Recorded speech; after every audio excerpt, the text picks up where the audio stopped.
독해? 네. 단계별로? 독해는 단계별로. 독해는 단계별로. 그러니까 예를 들어 독해를 단계별로 한다면 어떤? 그러니까 모든 기준은 다 수능이잖아요 지금은. 그럼 이제 모의고사 점수로 봤을 때 5등급 이하의 아이들이 볼 쉬운 교재와 5등급에서 한 3등급까지 교재와 3등급에서 2등급 정도 볼 수 있는 교재와 1등급을 위한 교재 이 정도로 이제 레벨링이 되면 이제 보기가 훨씬 수월해지죠. 딱 선택하면 되고 레벨을 올라갈 수 있으니까. 근데 독해책을 이제 그런 식의 독해책을 만든다면 네. 순랑 스타일로 네네네. 기준으로 독해책을 만든다면 예를 들어 뭐 독해책에 보면 문제집 형태도 있고 뭐 여러 가지 형태가 있잖아. 근데 일반적인 독해책이라고 하면 그러니까 두 가지로 나뉘잖아요. 실전 독해 그리고 수능 유형. 수능 문제 예, 있는 예, 실전 독해, 예. 그다음에 예. 유형 독해. 유형 독해 이렇게 두 가지로 나뉘는데 유형 독해는 아무래도 저학년일 확률이 높고 레벨이 낮은 확률이 높고 그리고 유형 독해는 좀 쉽게 다뤄주고 실전 독해 쪽으로 갈수록 이제 어려워지고 난이도가 있는 그런 교재가 돼요.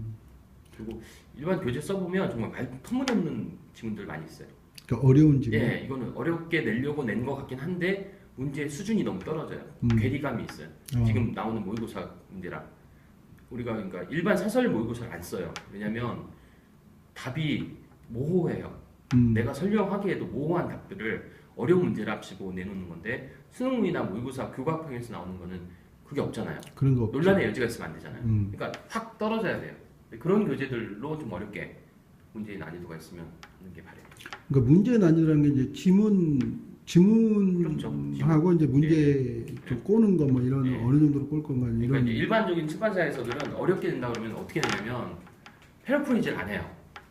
근데 모든 교과평이나 수능 문제는 다 패러프레이즈를 하잖아요. 그치. 원서를 갖다 놓고라도 패러프레이즈를 해서 애들 수준에 맞춰서 문제를 출제하는데 어려운 문제집이라고 보면 패러프레이즈가 안 돼서 어려운 거예요. 절대 쓰지 않을 단어들인데 밑에 예시도 없고 그냥 놓으면 지문 자체가 어려우니까 어려운 건데 그런 문제 말고 지문은 쉽더라도 생각할 수 있는 문제라든가 어려우면 패러프레이즈를 해서 아이들이 알 수 있는 정도의 그게 나와야 된다. 근데 이제 그게 하여튼 기준이 수능으로 단계별로 그런 게 필요하다. 그러니까 고3은 좀 논외인 게 고1, 2 같은 경우는 그 준비를 하는 거잖아요. 결국은 수능 준비를 하는 거니까 뭘 해도 상관이 없어요. 레벨링으로 쭉 가면 되는데 고3들은 대부분 교재가 EBS예요. 학교도 EBS, 학원도 EBS. 그치. 그러면 이제 거기 틈새는 뭐밖에 없냐면 1등급 받으려는 아이들이 70%를 제외한 나머지 독해 문제 풀 수 있는 역량이 있는 아이들이 이제 필요한 교재들이 필요하죠. 그러니까 그건 무조건 고난이도일 수밖에 없는 거고 70점까지 맞으려고 하는 아이들은 EBS만 파면 되는 거니까 논외고 교재가 필요 없고 고3들은 제 생각은 그래요. 그러니까 고3은 다 스톱 무조건 예, 이쪽하고 예, 고난이도만 빈칸 뭐 위주의 문제라든가. 그러니까 지금 아까 어법 문제하고 똑같이 지금 독해도 수준별로 그렇게 해놓으면 그걸 중학생들 사용하고. 그럼요. 선행하기도 되게 편하죠. 고등학교 1년도 예, 사용하고. 그게 없어서 할 수 없이 이제 고등부 교재 쓰는데 어휘가 안 맞는다든가 이러면 이제 골치 아프죠. 지금은 이제 다 수능에 포커스가 맞춰져 있으니까 그지. 그렇죠. 네네네. 길게 보면 뭐 다른 컨셉도 있겠지만 일단은